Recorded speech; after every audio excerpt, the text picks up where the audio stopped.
Dead on arrival na ang Comprehensive Sex Education or Senate Bill 1979, pero ang mga purveyors nito, mga nagpapalaganap ng diabolical na batas na ito, may backup plan. Ang mga kapatid natin na woke, hindi sila tumitigil magpasok ng mga sexual elements sa mga sinusulong na batas. At ano ang mga batas na ito? Ano ang backup plan nila? Ito ang pag-uusapan natin in this episode. Kamusta? I'm Jay Aruga, podcaster, YouTuber, and author. Mahirapan na ang mga tagapagsulong ng woke ideology para ma-sexualize ang mga bata through Senate Bill 1979 dahil sa efforts ng Project Dalisay na pinangungunahan ni former Chief Justice Sereno. And of course, dahil sa efforts na rin ng mga conservative pages and siguro magbubuhat na ako ng bangko even sa The Sentinel PH. Kaya kudos sa ating lahat. If you've been following The Sentinel PH, makikita nyo kung bakit problematic ang bill na ito or yung bill against teenage pregnancy pero pinasukan nila ng comprehensive sex education, which is by itself is a problematic concept. Makikita nyo yung mga attacks ng kabila dahil sa ginawa natin ito. Mala teleserye ang atake nila. Tinawag tayong purveyors of fake news. And aside from that, ginagaslight din tayo. Makikita nyo sa The Sentinel PH page ang mga sagot natin sa mga post ni Senator Hontiveros. Ang mga tao sawang-sawa na sa legacy media na parabang Ministry of Truth sila ng 1984. Kaya dito sa The Sentinel PH, we are giving you an alternative. So this is an alternative media. Ito yung ginagawa natin. So we can relish our victory in that front sa comprehensive sex education. Pero gaya ng maraming victories, kailangan ay huwag tayong masyadong mag-dwell sa pagse-celebrate nito. Otherwise, baka malusutan tayo ng kalaban. Hindi tumitigil ang kalaban sa pagpupuslit ng mga dangerous na batas. Kaya dapat tayo din hindi tumigil sa pagmamatsyag. Enter these two bills na susuriin natin ngayon, House Bill 11370 o Magna Carta of Children. Hindi ko lang kung Magna Carta o Magna Carta ang basa dito. And the Philippine Safe Space Act, Senate Bill 2897 and House Bill 11201. Simulan nating tignan ang Magna Carta of Children. So unang tingin mo kung maganda yung intention nito, yung Senate Bill, yung House Bill, they just want to protect kids. Doon sa Senate Bill nga, gusto nilang maiwasan yung grooming, which is a very noble intention. Pero the devil is in the details. For example, dito sa page 3 ng House Bill, lines 14 and 15, makita naman natin dito yung words na gender, sexuality, sexual orientation, and very diabolical ang pagsisingit nila dito. Dahil bata pa lang, ini-introduce na nila yung sexual orientation, sexuality, and ito ay isang Magna Carta for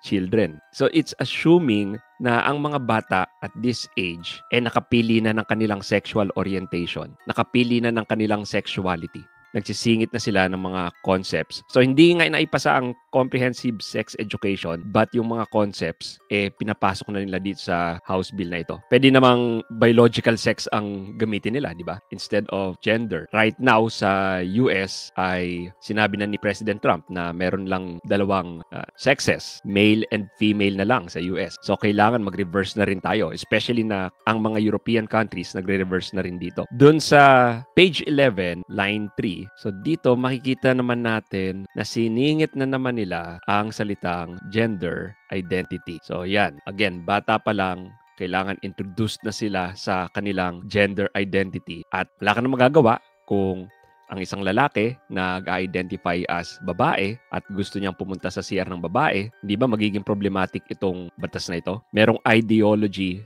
na pinapasok na dito sa batas na ito. Then sa page 14, makikita na din natin dito ang comprehensive sexuality education. So, ensure universal access of children to gender-sensitive and inclusive sexual and reproductive healthcare and services, including family planning, comprehensive sexuality education, and the integration of reproductive health services. Ayan, sexualized ulit ang mga bata dito sa batas na ito. So simula pa lang yan, pwede niyong basahin ang buong House Bill. I'll put a link of it in the show notes of this episode. If you're getting value from this video, by the way, please hit that subscribe button and like button and notification bell na rin. What do you think dun sa House bills na binanggit ko? Maglagay na rin kayo ng comments down below. Ang susunod na susuriin naman natin ay yung amendment sa Safe Space Act. And again, napaka-noble ng hangarin. However, may mga konting problematic na bagay sa amendment na ito.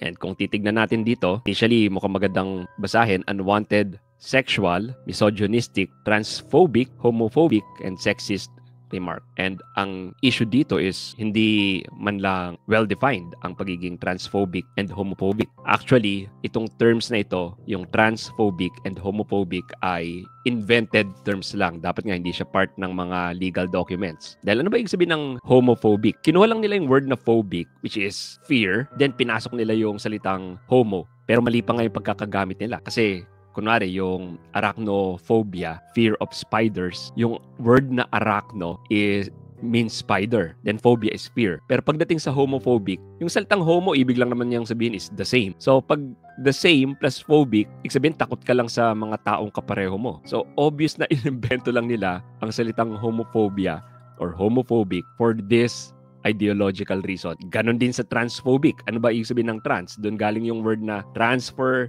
transport, translate. So, ibig lang na sabihin ng trans is to move. So, kapag sinabi mong transphobic, anong talagang meaning nun? Takot kang gumalaw? So, makikita mo na itong mga terms na ginagamit sa batas ngayon, ginagawa na nilang legal terms ang transphobic at homophobic is a very ideological, colonizing concept. Sa UK lalo, nagkakaproblema sila sa mga batas na ito nung naglagay sila ng mga hate speech laws. Who determines hate speech? Pwedeng isang bagay na you disagree with lang, hindi mo lang gustong pakinggan, ay tawagin mo ng hate speech. Ang Constitution natin sa Article 3, Section 4 ng 1987 Philippine Constitution, sinasabi dito that no law shall be passed abridging the freedom of speech, of expression, or of the press. So, ito ay isang batas that could abridge the freedom of speech. Pag sinabi natin na a man cannot be a woman, posibleng sabihin na nilang transphobic tayo and i-apply na sa atin itong Safe Space Act na ito. Ito yung mga problematic na batas or bills na dapat ay mag-keep an eye tayo in the future. Ito ang mga stuff that a guy named Alfred Kinsey is espousing. It sexualizes our kids at a very young age. Kaya, heads up lang, nandito ang susunod na laban in the next few days. Itagaan nyo yan sa bato. Itong mga tinuturo na ito sa mga bata, alam nyo ba na kahit na mga adults, delikado pa rin ang mga konsepto na ito. Lalo na ang casual sex. And we're bringing children to a path na maging normal sa pananaw nila ang casual sex. Pero bakit delikado ito sa adults? Para malaman nyo, just watch this video right here.